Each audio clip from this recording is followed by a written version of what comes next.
જય શ્રી કૃષ્ણ, જય શ્રી વલ્લભ. રાધે કૃષ્ણ સત્સંગમાં આજે વસંતોત્સવ વિશે જોઈશું.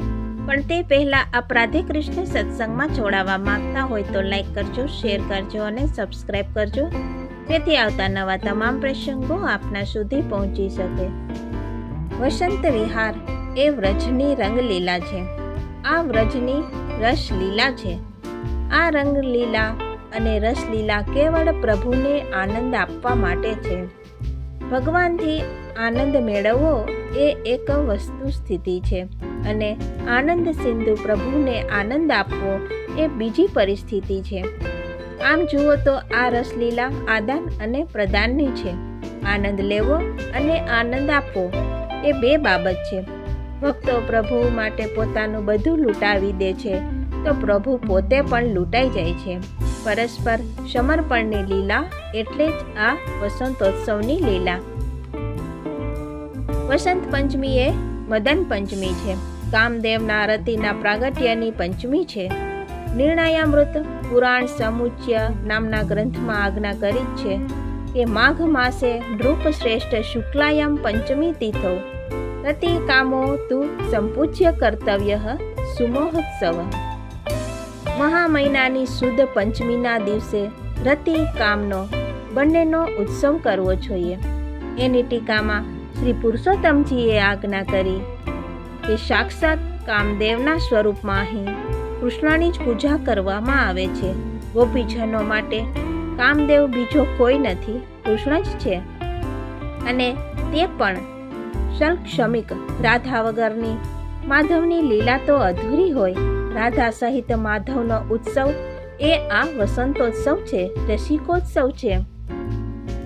આ મદન મહોત્સવનો પ્રારંભ ક્યારથી થયો?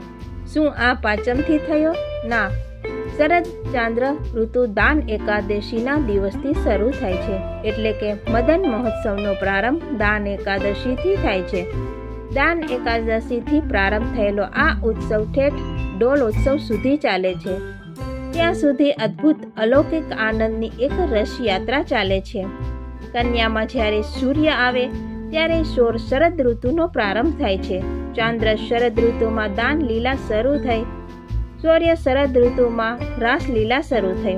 વસંત સંપાત બિંદુ તમે જો પંચાંગની અંદર જોશો તો રેવતી અને અશ્વિની નક્ષત્રની વચ્ચે આવે છે. આ બેની વચ્ચે જ્યારે સૂર્ય પહોંચે ત્યારે, એટલે કે મેષમાં સૂર્ય પહોંચે તે પહેલા, મેષ સંક્રાંતિ પહેલા આ વસંત સંપાત બિંદુ શરૂ થાય છે.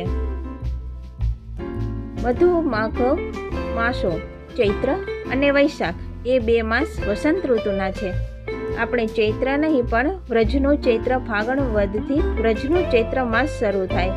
એમાં ચૈત્ર વધ અને પછી ચૈત્ર સુદ આવે. ચાંદ્ર શરદ ઋતુમાં એક પ્રણય લીલાનો પ્રારંભ થાય છે. આ પ્રણય લીલામાં ભગવાન ધીરે ધીરે ભક્તોના હૃદયની અંદર પોતાનો ઉદ્દીપન ભાવ જતાવે છે. શાસ્ત્રોમાં કહ્યું છે કે જ્યારે પહેલો પ્રેમ શરૂ થાય ત્યારે આંખથી પ્રેમ શરૂ થાય. અને દાન લીલામાં તમે જોશો તો પહેલી દ્રષ્ટિ શ્રી ઠાકોરજીની શ્રી ચંદ્રાવલીજી ઉપર પડી.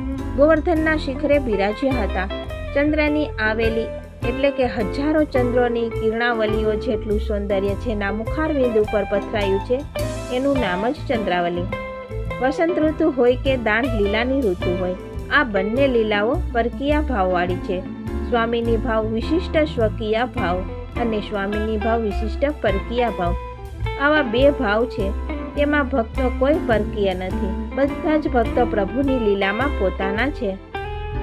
પરંતુ રસ્તુ પરકીયાનામ એવ સિદ્ધ. એ ભાવનાથી ચંદ્રાવલીજી પરકીયા ભાવવાળા સ્વામીજી છે અને શ્રી સ્વામીજી એ સ્વકીય ભાવો વિશિષ્ટ સ્વકીય ભાવવાળા સ્વામીજી છે.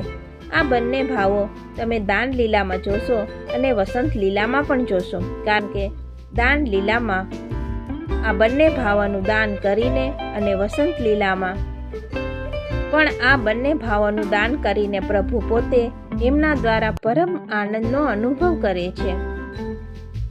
આ સાથે જ આપણે આજના રાધે કૃષ્ણ સત્સંગને અહીં વિરામ આપીએ. ફરીથી મળીશું નવા સત્સંગ સાથે. જય શ્રી કૃષ્ણ, જય શ્રી વલ્લભ.